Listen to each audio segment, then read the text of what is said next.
നമ്മളിപ്പോൾ ഈ കാണുന്നതാണ് സുൽത്താൻ കാബൂസ്. ഇത് ഒമാനിലെ മസ്കറ്റിലാണ് സ്ഥിതി ചെയ്യുന്നത് കേട്ടോ.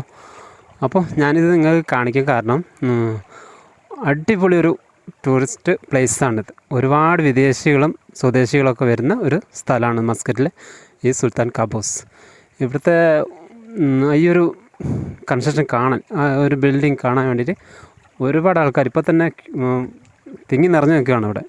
അത്രയ്ക്ക് മനോഹരമാണ്. കൂടെ ഈ ചെടികളും എല്ലാം കാണാൻ അടിപൊളി ഒരു വ്യൂസാണിത്. വൈകുന്നേരമൊക്കെ ഇവിടെ വന്നിരിക്കുന്ന ഒരുപാട് ആൾക്കാർ ഇവിടെ ഇപ്പോൾ തന്നെ കൂടുതലാണ്. ഇതിൻ്റെ ഉള്ളിലേക്കൊന്ന് കയറി നോക്കാം. അപ്പോൾ കാണാം അടിപൊളിയാണ്. മിനാരങ്ങളാണ്, എത്ര വലുതാണെന്ന് അറിയാം, ഒരുപാട് വലുപ്പം. അതായത് ഈ മസ്കറ്റിൻ്റെ കുറച്ച് ഭാഗങ്ങൾ നോക്കിയാൽ അത് കറക്റ്റായി കാണാൻ പറ്റും. അത്രയും ഹൈറ്റിലാണ് ഇതിൻ്റെ മിനാരങ്ങളൊക്കെ സ്ഥിതി ചെയ്യുന്നത്. ഏക്കർ കണക്കിന് സ്ഥലത്താണ് ഇത് നിർമ്മിച്ചിരിക്കുന്നത്. സൂപ്പർ ഒരു വ്യൂ ആണിത്. എല്ലാവരും മസ്കറ്റിൽ വരുന്നത് തീർച്ചയായും കാണണം.